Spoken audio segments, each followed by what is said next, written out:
Hangout is live and on the air. How do I see if people are joining us? Right in the control room that we don't have access to. Yeah, I know. Hello. Do the Q&A.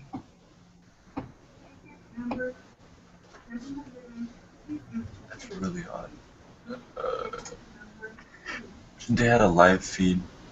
Hello. How do you see who's in the room, if anybody? Oh, it says right here, 0 viewers. 0 viewers. Okay. Okay, so if you go to the YouTube page, you can pull that up on a separate link.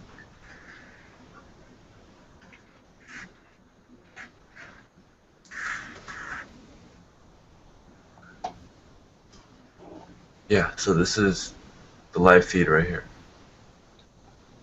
Okay. Mm-hmm. But is anybody here yet? No, it'll say with the viewers. Oh, we have one viewer. Yeah, one viewer now. Hello. We have one viewer now. That's good to know. That might be the window that I just opened. Oh, that is the window you just opened. Okay. I bet that is. Let me just try this. If we close this, because we don't need to have this open. Yeah. And now we go back here. Yeah. Oh. Okay, that was all right. We are a little quiet right now, kids. I don't know if you see this, but at the bottom, do you guys have pictures of all of us? Again, go away. Yeah. Mm-hmm. So you see where it says live chat with USC Financial Aid links and viewers? Nope. Way at the bottom of your screen, do you have that option? Oh, now we are getting some viewers. 3, 4.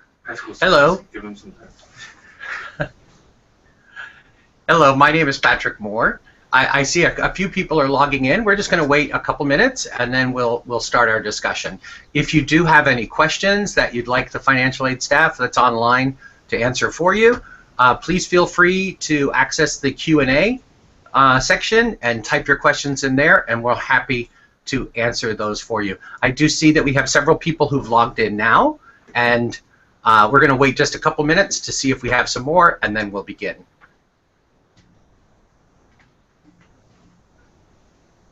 And the numbers are rising. Woo!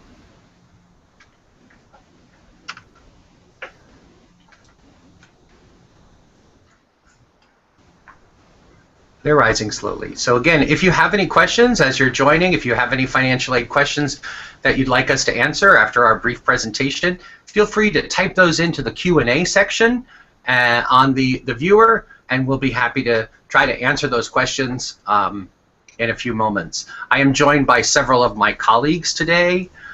First of all, let me tell you, my name is Patrick Moore, and I'm Assistant Dean of Financial Aid here at USC, and I want to welcome you and thank you for participating in today's Google Hangout.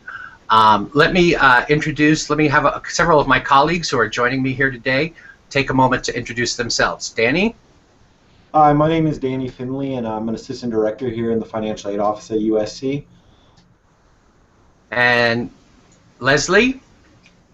Good afternoon. I'm Leslie Husa, and I'm a financial aid counselor here with the office. And Casey? Hey, I'm Casey Woods. I'm also a financial aid counselor here at the office. Okay. And Lance? Hi, my name is Lance Wright. I'm also Assistant Director here at the Financial Aid Office. More so coordinating and packaging students with aid. Great. So we have different areas of responsibility within the office. As Lance mentioned, he works with the group that coordinates outside agency scholarships and creates financial aid packages for people. Leslie and Casey have been in our communications areas, and now they're working on need analysis, on determining your eligibility for aid. And Danny's in our outreach group. I personally am responsible for the university student loans and compliance issues. So anyway, we're excited, and first of all, I want to congratulate those of you who've logged in on your admission to USC. Yay for you. It's a wonderful thing. It's actually, I went to USC here many, many years ago, as you can tell from my gray hair, and I think when I went, it was a lot easier to get in. So I'm very happy for you. It's a great accomplishment. So let me just take a couple moments and share with you some philosophies and some thoughts behind our financial aid process, and some next steps and things to do and things to expect. So first of all, we do have a commitment to meet 100% of our calculated financial need. We do this because we've made a strong commitment to financial aid here at USC in the amount of university funds that we dedicate to helping students meet that need. To meet that need, we're going to assess your family's ability to contribute, and we do that by collecting information on the FAFSA, the Free Application for Federal Student Aid, and the CSS Profile Form. These help us understand your family's financial strength so we can say what amount you might be able to contribute towards your education. And then we use our funds to supplement those that your family brings. But the primary responsibility for financing does come from the family. Now, we are, just to let you know, we do dedicate a large university resource to financial aid, and we try to be sensitive to changes as they occur during the academic year. So first of all, if you haven't already completed your financial aid application, please do so. It's not too late to do so. We know you'd like to make decisions with an informed decision based on knowing what resources the university can offer you. So to do that by May 1st, you should, if you haven't already applied, do so now. We have released several thousand financial aid packages at this point. The financial aid summaries can be viewed through the USC portal. When you log in there and you click on financial aid and you see the financial aid summaries and tasks, it will show you if we've already completed your application process. It will also show you if we need additional documents or information. But again, if you haven't started your financial aid application, the first primary element is the FAFSA, the Free Application for Federal Student Aid, and the next thing would be the CSS Profile Form, which collects some additional information. We're also going to ask many families to provide tax information. Now, we don't collect tax returns from many families, but we do, some of them will be asked for it. But we do ask you to take the information from your tax return and transcribe it into our secure web portal so we can make a determination and verify the information that you provided on your financial aid package. That's kind of what Casey and Leslie's piece in this puzzle is. They help determine your eligibility for aid, and then Lance would go and create a financial aid package for you. I'm going to turn it over to Danny for a second. And actually, yeah, Danny, is there anything that you'd like to share about this process at this point? Thanks, Patrick. Just at this point in the process, what I would say is if you haven't applied for any need-based aid, there is still time. Even though the deadline is passed, you can still get that FAFSA and that CSS profile into us. At this point, if you haven't submitted anything, we may not be able to get you a financial aid summary by May 1st, but you will still be considered for the need-based aid. So I definitely turn those in if you haven't, as well as I would check your My Financial Aid and Documents account and see if there's any other supplemental documentation that we are asking for if you have already submitted the FAFSA and the CSS profile. Okay, that's a great point. You know, as Danny mentions, that USC portal is very important to us. It's how we communicate what your financial aid eligibility is, and also if we need additional information. This is where you'll submit many of our in-house online forms. Lance, could you do me a favor and talk a little bit about how we create financial aid packages once we've determined your need? Once we've determined the USC need for each student, normally what we do is we'll go ahead and award the student as much need-based aid as possible. We'll try to give the students a little bit of loans because you're eligible for that through the FAFSA process. But if the student is eligible for any free funding, we do offer a university grant, and we try to at least award that to students who are eligible. In addition to any Pell Grants or any Cal Grant, if you're a California resident, we do award that into the award package also. And if there are any scholarships that we are notified of during this process, that's also included into the award package. So what we try to do is give the students as much aid up front as possible that we are aware of, and try to meet their need at least 100% before putting out the award. Our award package are 100% verified, so the award package that you do receive initially, unless there are some changes, would be the award package that will be reflective of what you would receive particularly throughout your 4 years at USC, unless you're off. Okay, that's a great point. And you know what, I see there's a question here from Justin Camden in our Q&A section, and I'm going to ask KC, I think, to answer that question. Yeah, so Justin asked in our Q&A basically if if USC covers the summer 100%, just like it would for a normal semester? And that's a great question. So like Lance was saying, we determine, after we determine the financial aid need, we then fill the package with a variety of different awards, federal awards, merit-based awards, and need-based from the university as well. However, those are for the normal semesters like the fall and the spring, just for the normal school year. There's a few different times that we don't fill the package 100%, and one of those would be the summer, because that's an optional thing the student would be doing. So in the summer, usually the only thing that's available for students is loans. So any Stafford loan that you may not have used during the fall or the spring, you can then use in the summer, and then your parents can take out a Parent Plus loan or a private loan to cover the rest. Another thing, just not really part of this question, but another type of way that USC wouldn't be covering 100% is if you decide to go study abroad, which is a great opportunity. Some of those programs may cost more than USC, and if you're choosing to do another optional thing that is above and beyond what USC is looking at, then it would not be covered as well. You may have to come up with a difference to go on those more expensive study abroad programs. But same thing for the summer. It's optional, so you may have to come out of pocket or use loans to cover that if you want to do the summer. Okay, that's a good assessment. Summer is usually an additional period, and there's loan eligibility there. You know, I'd like to share one other thing that Lance touched upon, but I think it's very important to understand, is what's going to happen in future years as you apply for financial aid again.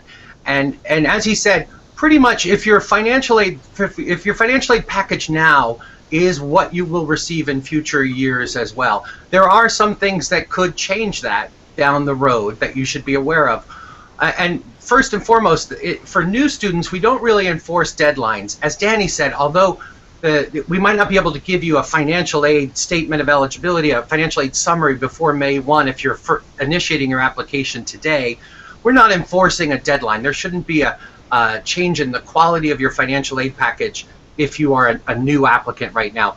For continuing students, we do in fact enforce deadlines. It is a way for us to control our expenditures. So we have that commitment to meet 100% of demonstrated financial need for students who do complete their applications on time. So we want to encourage you in future years to apply on time. The other thing that could happen is if your family's circumstance changes in future years, that would have an impact on your financial aid package. If your family income grew, your financial aid eligibility would drop. And Leslie, maybe you could share with us the other big thing. I hope you're thinking what I'm thinking. What's the other big thing that is going to change a family's financial circumstance? I think a really good thing to keep in mind is if you have other siblings who are in college Yay! at the same time, if those sibs have graduated, then certainly your expected family contribution you would expect that to rise the next year. Yes, that's it. Leslie, is there anything else you'd like to share with us? Your thoughts as we go through this? I think I can't really think of anything specific other than to just obviously I think it's important for our new students to know that we really try to work with you. That's why we are so lenient with our deadlines. We know that you're new to the process, both you and your parents, very often anyway. So we would certainly encourage you to go ahead and apply, and even we'll do our best to get financial aid information out to you prior to the May 1st commitment deadline. There might be some cases when we need more information, so we may not be able to do that, say if you're just starting to apply now, but we would certainly make every effort to get that information to you. And then, again, as Patrick mentioned, it's so important to apply on time as a continuing student so that we can make sure that you're qualifying for all the aid that you might be eligible for. That's great. Thank you, Leslie. Hey, I'm going to ask Danny to share with us a little bit about special circumstances now. What if something has changed since the time I initially applied for financial aid? Danny, can you talk to us about that? Yeah, definitely, Patrick. So here in the financial aid office, we definitely know life happens, things change. as the semester goes on, and you can always let us know about any special circumstances your family may have. And these special circumstances are things that affect the ability of your family to cover certain costs here at USC. The way that you would let us know about this, in most cases, is just write us a letter, and you can upload it through your My Financial Aid Documents or FAST portal. That's by far the best way to let us know, and as soon as we get that letter of initiation, then we can let you know if we need any more documentation. But we will always take these special circumstances into consideration no matter what time of the semester and no matter what they are. So if it's something that you believe is affecting your family's ability to contribute to your education, let us know about it. We want to hear about it, and we can definitely make adjustments to a financial aid award summary if those appeals are approved. Okay, that's very helpful. And as Danny mentioned, we try to be sensitive to these circumstances. And usually what's going to happen in any of our appeal processes is that one of our staff, like Leslie or Casey, would review the request that you've made, and they may ask you for supplemental information. They may ask you for documentation just to verify the circumstance that exists. So we have a couple new questions. And I am going to ask, let me just see here if someone's volunteered to take the question, which would be good. Okay, so I'm gonna give the this first question. Where did they go? Here we go. I'm gonna give this to Leslie. Is that okay? Mm-hmm. Leslie, do you want to take this? How important are savings in determining need-based financial aid? Does a person with average income and lots of savings have a different financial aid than the one who has the same income and less savings, say $40,000 to $60,000 in income and $500,000 to $100,000 in savings? Okay, I'm happy to answer that. First of all, I think what it's important to understand is that we're looking at all the financial aid or the financial information that your family is reporting to us, whether it be on the FAFSA or the CSS profile. And we also have other forms that we require in some cases, depending on whether or not we feel we need more information. So certainly, if you have a certain level of savings or funds in a savings account, we're certainly going to look at that in terms of determining what your family's financial strength is. Certainly, in the next year, if you happen to use those funds a lot for the first year, then certainly you would have fewer to report the next year. So at that time, you might see a change that we kind of discussed a little bit earlier about how, when your family's financial situation changes from year to year, then, for the next year, we would see that you then have less in your savings account than you would have maybe the first year. So I hope that answers your question. No, that's a great point, right? If you use the asset in the first year, then you can't report it as an asset in the next year, and so we wouldn't ask you to use it again. So, but one of the things I always like to point out for families who ask me about savings is, well, this is great. You've saved for college, and now you're in college. So this is the time to use those savings as we go ahead. Well, we have another question, and I'm going to ask Danny to handle this question. Danny? Yeah, definitely. Is there a way to negotiate financial aid if the award is not sufficient for my family to afford? Yes, thank you for the question. Unfortunately, we do not negotiate financial aid award summaries. The best way to kind of handle this type of situation is definitely appeal, or the appeal process, which we kind of discussed in the special circumstances portion. You just need to let us know, let us know why your family can't afford to pay the expected family contribution, and then in that case, we may be able to make a change to the financial aid award summary. But as far as negotiating financial aid award summaries or comparing two financial aid award summaries from different universities, we unfortunately cannot do that. That's a pretty good assessment. Again, we want to be sensitive to the underlying cause. Why is it? What has changed that makes you feel that you need additional financial aid? But we're not really able to say, well, I got this at this school and this at my school. Can you match that? We don't really do that. A couple other things I want to share. Again, if you have questions you'd like us to address, we do have over 20 people here. If you have questions you'd like us to address, please click on the Q&A icon and type your question in there, and we'll be happy to address that for you. I'm going to ask Lance to speak a little bit about what happens. I'm going to throw you, I'm going to hopefully not catch you off guard, Lance, but I'm going to ask you to speak a little bit about what happens if a student brings an outside agency scholarship and is notified down the road about an outside agency scholarship. Can you handle that for me? Sure, Patrick. Good question, because affects the students a lot. Students get outside award, and in most cases, we try to give you as much free funding as possible. We try not to penalize you for pursuing scholarships where it does reduce your aid.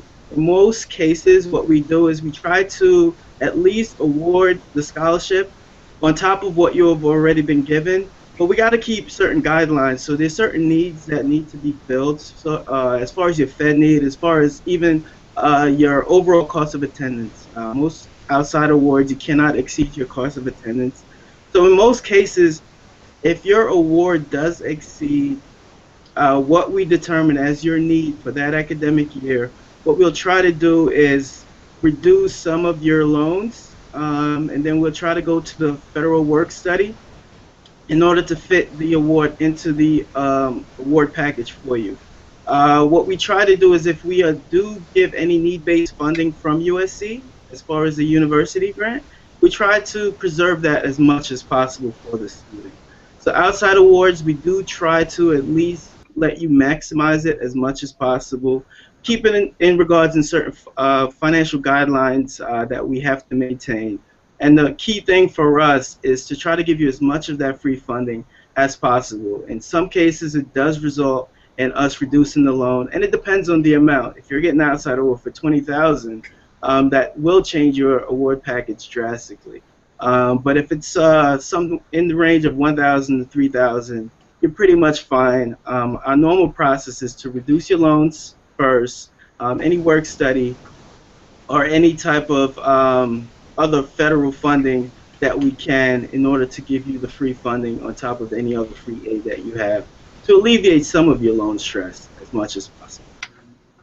Okay, that's a great part. That's a great point. And I think the thing that we want to recall is, as Lance pointed out, every time you bring in an outside scholarship, that's a wonderful resource, and it's going to, we applaud you, yay, that you got that scholarship. But what it's going to do is reduce your need to rely as much on student loans, which are a vital part of, that's the student's investment in their own education, are the loans and the work awards that they take on.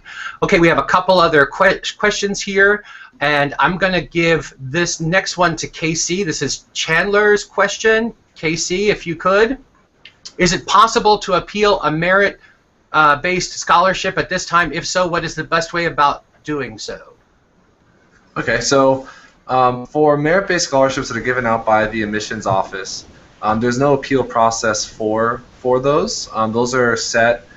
They've already determined who are going to receive those awards, and like I said, there's no appeal process. However, there still are opportunities for you to try to go find additional awards. So you'd be wanting to look for, at this time, outside agency awards like we were talking about that get coordinated to the package. You want to try to go apply to as many of those as possible. The outside awards are pretty much a numbers game. The students who I find get the most outside awards are the ones who apply to the most. Every student that's gotten in so far, so including you guys, are great students. You guys are awesome. We think you're awesome. And you guys have a really good chance of getting those outside scholarships. So you want to look at our resources on our website, the financial aid website.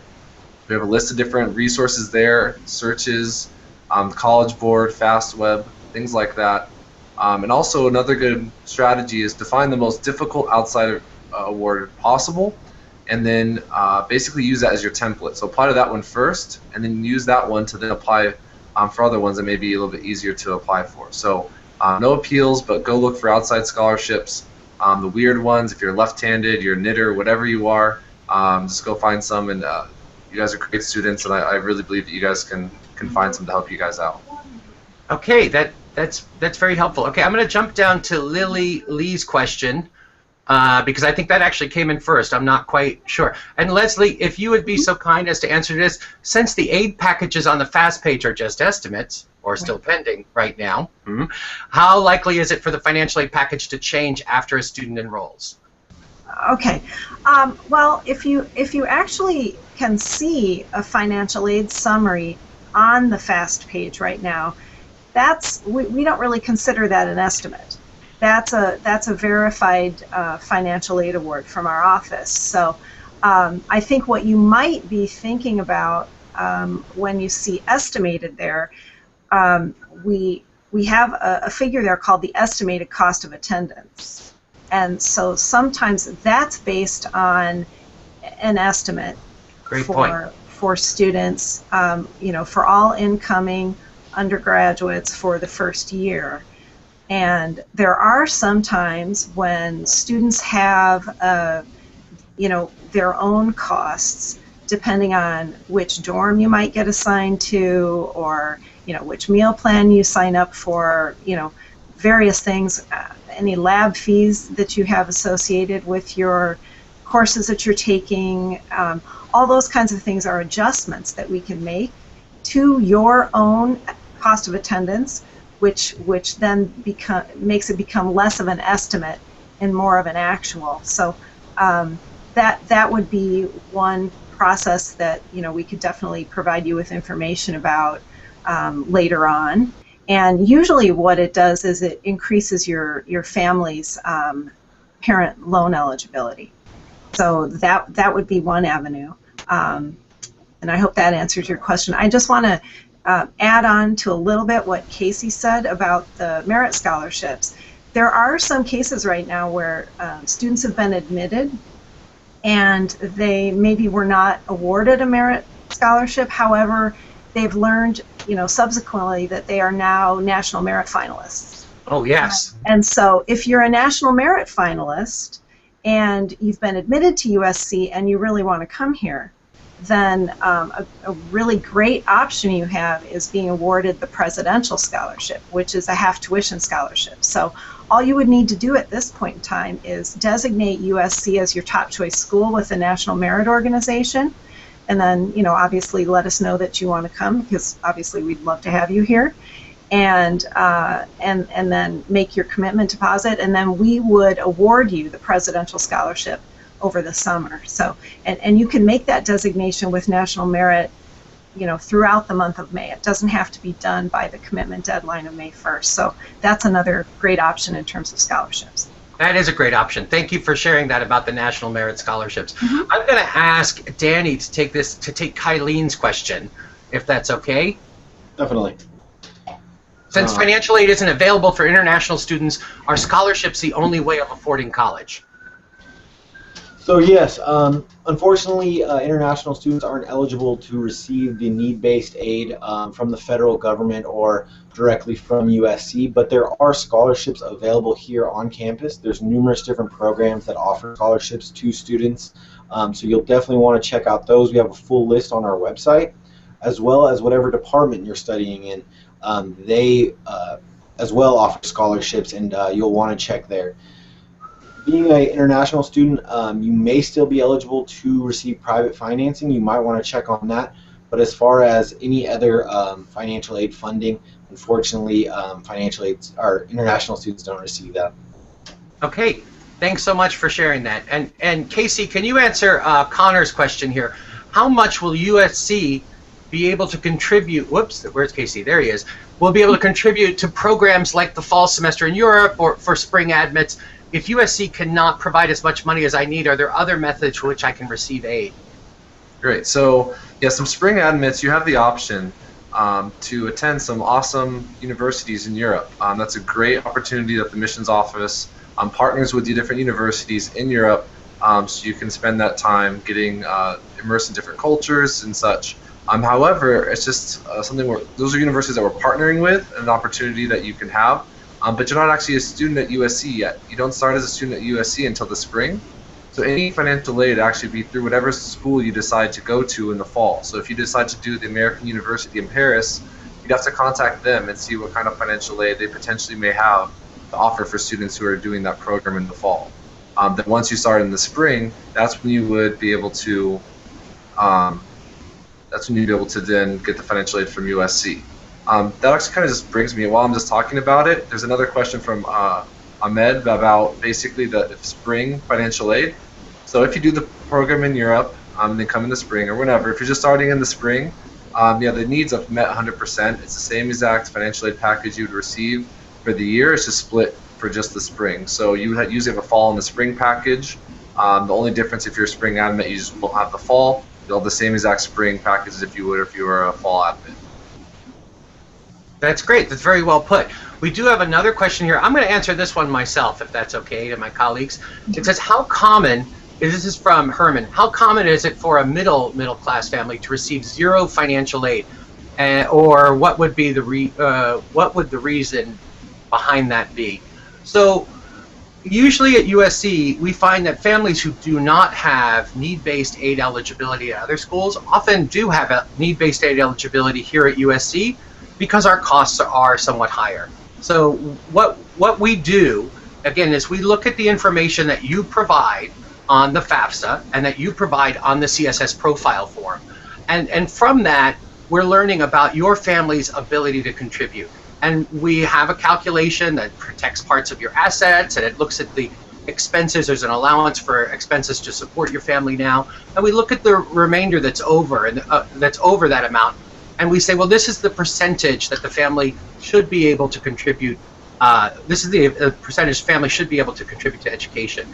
So to determine your need, we actually deduct that EFC amount from your cost of attendance. Since our costs are somewhat higher than perhaps like one of the CSU schools or one of the UC schools, there may be some eligibility for subsidized loans, or there may be some eligibility for a need-based grant here that there would not be at another school. But we do have families who are not eligible for need-based aid. I don't know if I'd call them middle class families, but I'm not quite sure today what a middle class family is.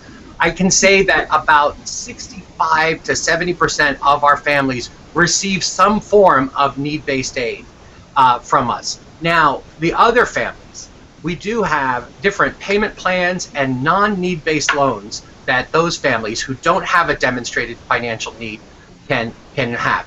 There is another cohort of families who might not get need-based aid, and these are the families who've received one of our merit scholarships. And when the merit scholarship is large, I think Lance referred to this earlier, if you have a large merit scholarship, it may eat up all of that need. So we're not able to supplement that scholarship with additional need-based programs. But there are programs like the unsubsidized federal Stafford loan that has no qualification based on financial need, that students can borrow in their own name for a limited amount each year. In addition to that is the federal Parent Plus loan, which Leslie referred to earlier. Now, Parent Plus loans are intended to help families with their contributions, with the part of the cost of attendance that is not met by other forms of aid. And parents can choose to borrow that and defer it while the student's in school, or they can make payments while the student is in school, and then it'll stretch it out over a longer period of time. Some parents are also going to choose to balance these priorities out, right? They're going to look at maybe perhaps our payment plan, which is an interest-free payment plan. There is an application fee per semester, but it allows you to say, wow, I'm going to use my current income and assets for some of this contribution each month. I am going to take part of the amount I need to pay and spread it out over the course of the semester. Then I'm going to use a plus loan for another part of it, or an unsubsidized loan for another part of it. And it's the combination of those things that allow a family to reach their need to fund the education here. I hope that makes sense. We have another question here, and let me see, who wanted to take that? Okay, so I think Lance is going to take this next question, if I can, and let me go back to it. Is that okay, Lance? That is fun, Patrick. Okay, so my parents, this is for Lance. My parents, this question from Lucy. My parents are willing to contribute a set amount per year towards my education. Can the USC work with that number regardless of my parents' income? Well, that will be along the lines of negotiating, and financial aid is need-based, so your income will be taken into consideration. However, if they are willing to pay a set amount, you may want to work with billing. So the reason why we call it estimated cost, because each student cost, it will be different, but your actual cost or your direct cost will be what you be billed. So once you get your final bill in the mail saying this is what you have to contribute, if your parents want to pay that amount to the billing office, to the cashiers, that's fine. And if you want to let, similar to what Patrick was talking about, financial aid cover the rest, it can do so. But we can't not take a parent's income into consideration because it is need-based aid, and that's part of the policy to determine a family's need. We would have to look at that in order to put a financial aid award package together that reflects what each family is eligible for. But if there is a set amount of income, once you do get your bill in the mail for that semester, then they can contribute to that at that time. Okay. Yeah. So that's a very good point. Lance is saying the person saved this amount of money. They're going to use that perhaps with a payment plan or just a lump sum payment, and then they may want to leverage their option for a Parent Plus loan or an unsubsidized loan to cover to cover the rest of the bill that's available. But we can't just disregard the amount of income. We want to encourage students to look at the unsubsidized loan as a resource that's available to them. If you have a loan in if you don't see a lot of loans in your financial aid package, click it way down at the bottom of your financial aid summary. There's a little section there that talks about additional amounts of unsubsidized loans that might be available to you, or the Parent Plus loan. I see my notes here. Leslie, so we've got a second question for you.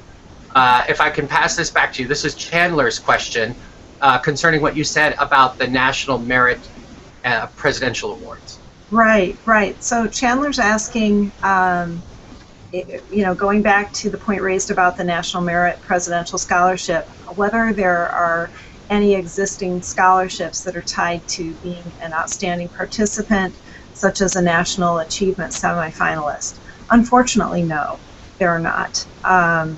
The admission office sets the policy with respect to the awarding of the presidential scholarship, and that that's either awarded through the December 1st scholarship applicant pool review, or in the case that I mentioned earlier, where a student has been designated a National Merit finalist. So unfortunately, the answer to that question is no. Okay, and here's another question from Herman. Danny, can I ask you to take that? Sure. So Herman's question is, if you choose to appeal a financial aid package, now, when could you expect a revision to the package? So to answer your question, Herman, you can't necessarily appeal the entire package, but you can appeal for us to take into consideration maybe something that wasn't on the applications or something else we should look at again. But as soon as you turn in an appeal, it usually takes about 5 to 10 business days to be processed before you would hear back from the financial aid office. Okay, Casey has passed me. Let me flip back over here. Casey has said he'd like to share another question about Ahmed's question earlier. Well, just I realized that he was asking for the spring packages, when they might expect to hear when those are released.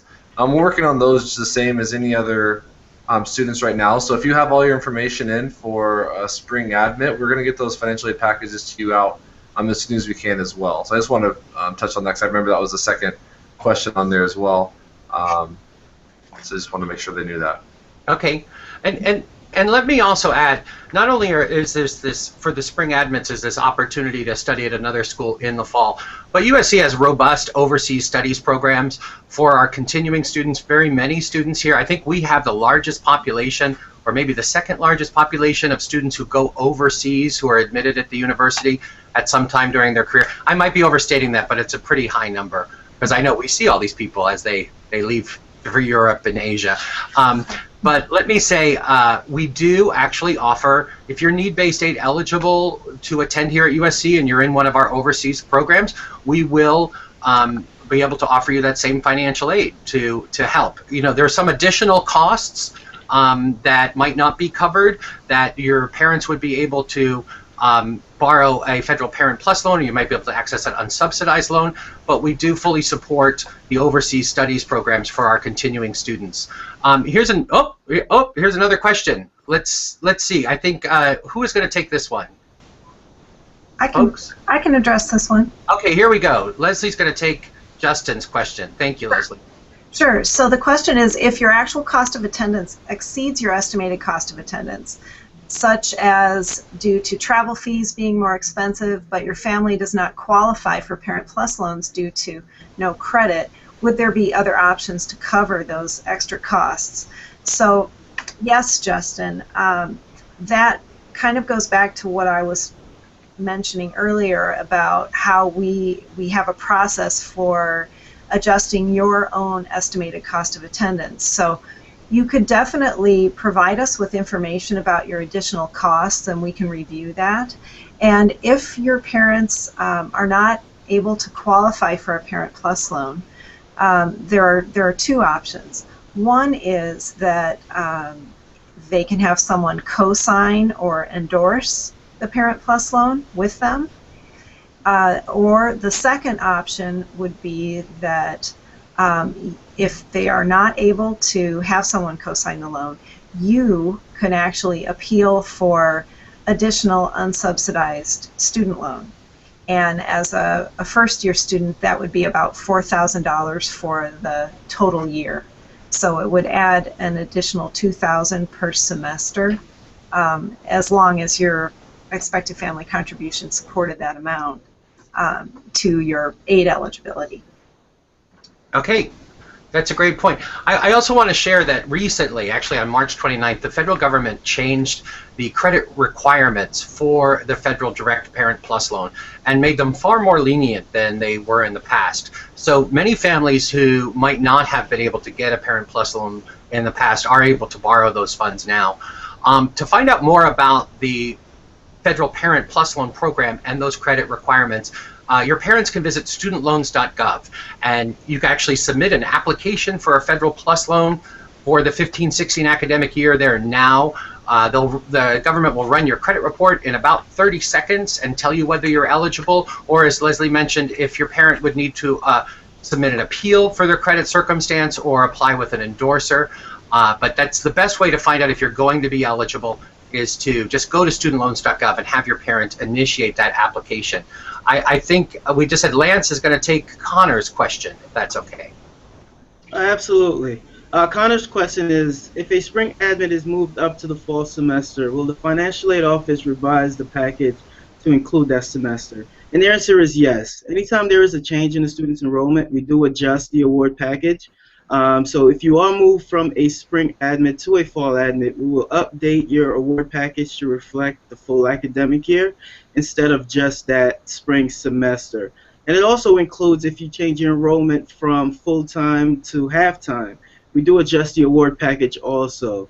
So anytime your enrollment changes, we do get notified and we do update the award package accordingly.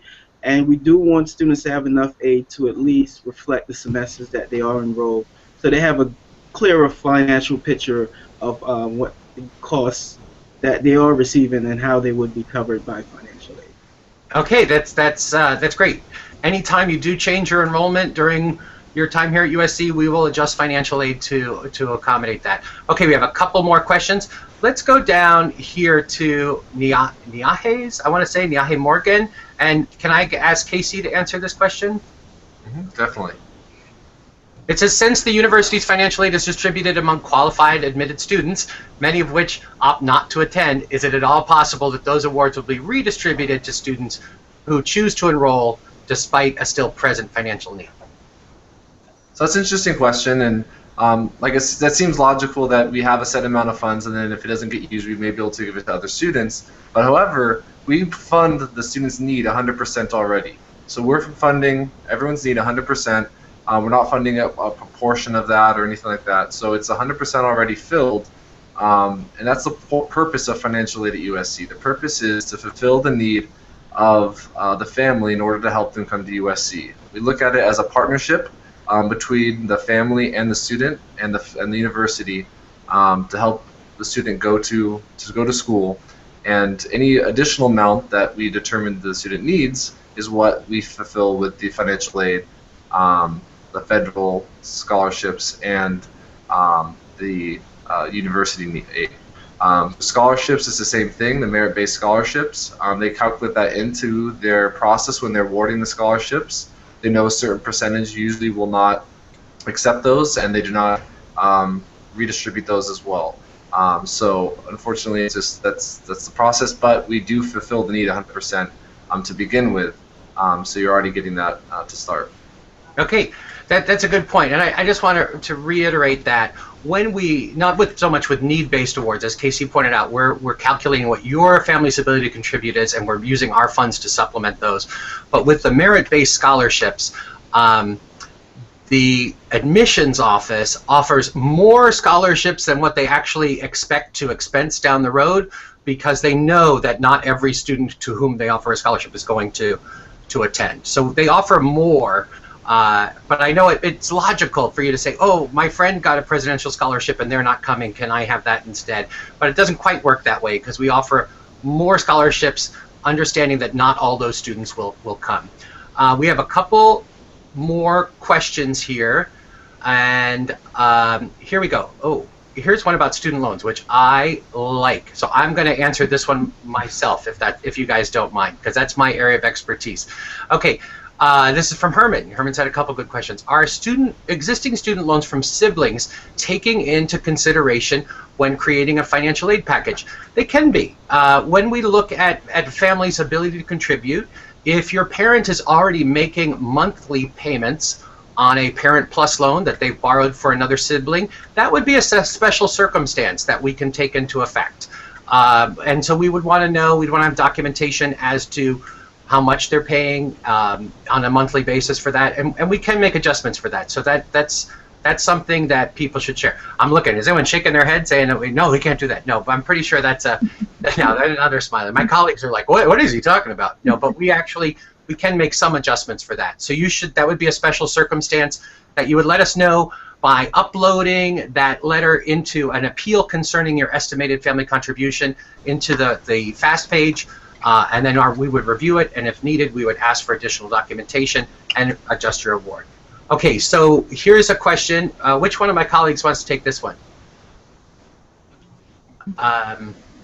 Let's see this. Hi, I did not receive financial aid from USC, and I'm in great need of aid. I'm going to appeal the expectancy, but I'm wondering how that happened and what I should do to otherwise get funding for school. This is my #1 school. Well, Brennan, I'm going to take this one. Is that okay, guys? Can I get some nods? Okay, they're like, yeah, you can take this one. Okay,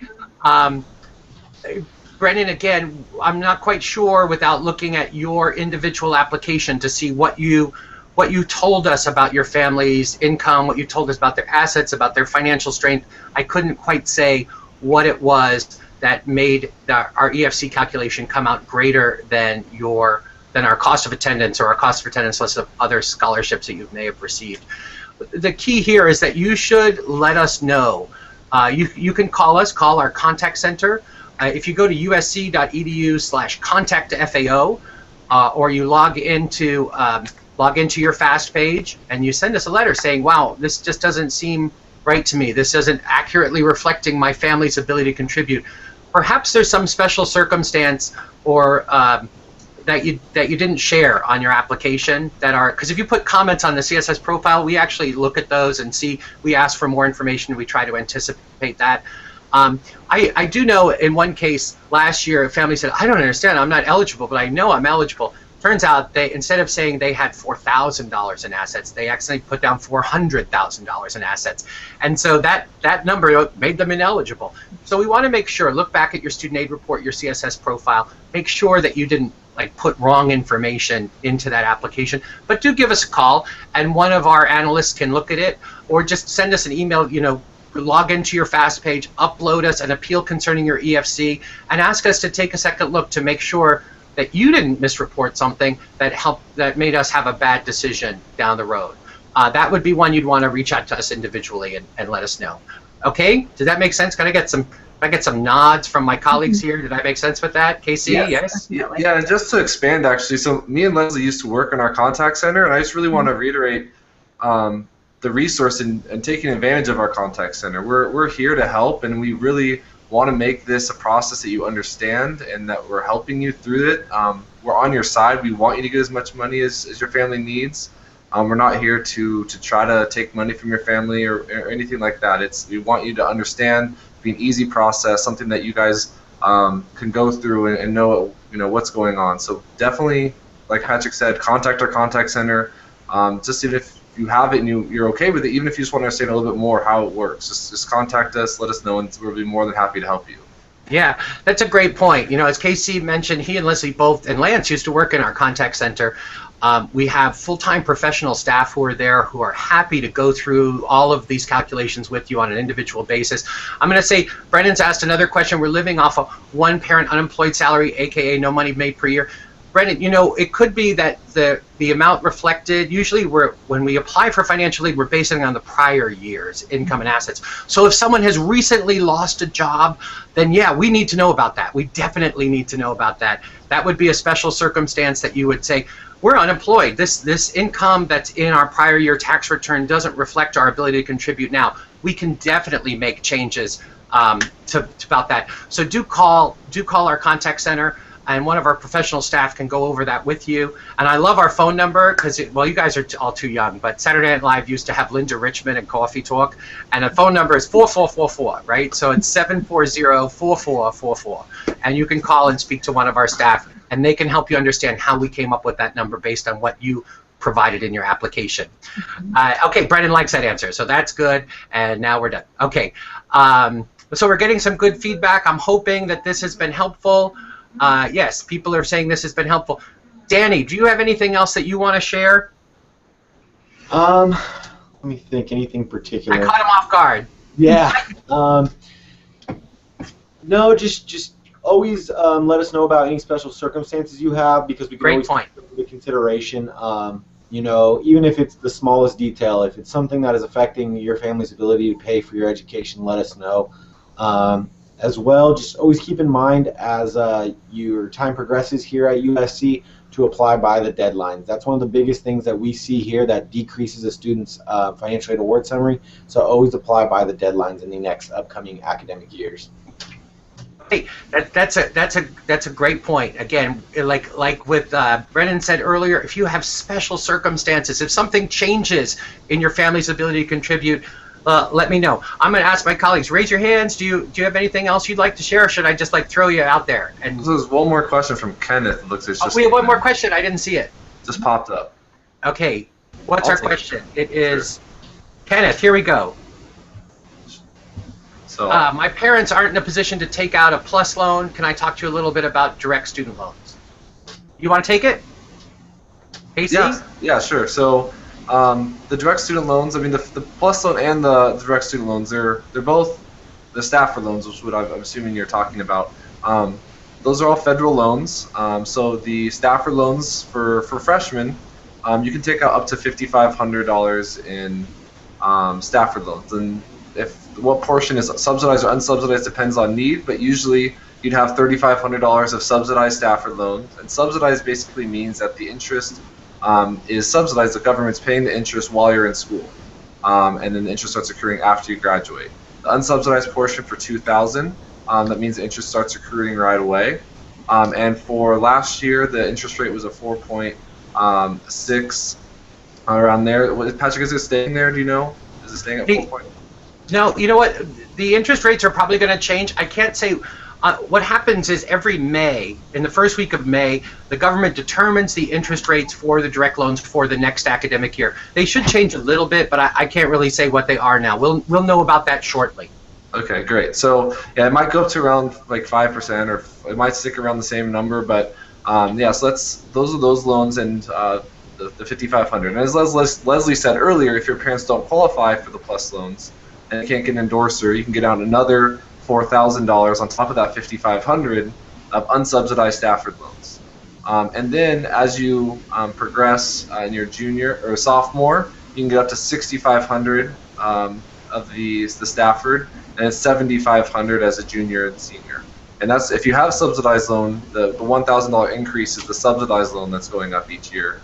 And for all those loans, including the PLUS loan, if they can't take them out, you don't have to start making payments on them until 6 months after you graduate. Okay, that's great. There's another question here. This is a good question for Herman's got some good questions today. I'm going to ask Leslie to take this, if that's okay. Leslie, if there's an unusual increase in income in the past year, but will drop by a significant amount next year and the following years, what would would that be considered a special circumstance? These are good questions. What do you think, Leslie? Yes, yes. I mean, you can definitely let us know if your family's income is fluctuating. We can definitely take that into consideration. So you could go ahead and write us a letter and let us know, which years you're referring to, and kind of just give us some general information, and then we'll let you know what we would need in order to consider that. Okay, that's very helpful. Let me go down.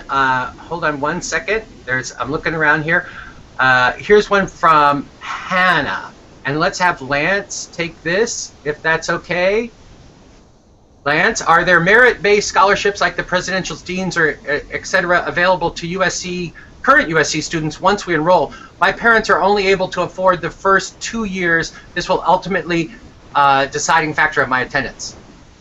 Once the student is enrolled in the semester, the merit-based scholarships, as far as the presidential trustees and deans, are only considered for incoming freshmen. What you would want to do, depending on your program of study, they may offer additional merit-based scholarships that you would be eligible for. There are outside scholarships also, and I think in the next few months we may have a scholarship page available for students to look for scholarships. There is a town and gown scholarships for continuing students also. That will be listed on our scholarship page that continuing students can apply for. The key thing is to actively search for scholarships, but those scholarships that you mentioned for incoming freshmen are only for incoming freshmen, the presidential and trustee. But we do offer continuing student scholarship options also. And once we get the scholarship page available, we'll be able to take a look, see what you're eligible for, and apply for those. And the amounts may vary. They might not cover as much as a presidential or a trustee, but they will be substantial enough, or any amount would be helpful for the family and for the student. Okay, there's a couple questions here. Tony Rose. Tony, I think maybe you're a graduate student and you're starting in the summer. And we are just starting to process summer aid right now, just to let you know. He's asking about, for its part, you spent timely in filing the FAFSA and signing up for classes. Tony, I'm going to look at your record if I can find it, and we'll try to make sure we're moving along if we have your FAFSA. One of the things that happens if you are in a graduate program, we work with each of the different graduate schools to establish their special cost of attendance right now, and we're still getting that feedback back from them.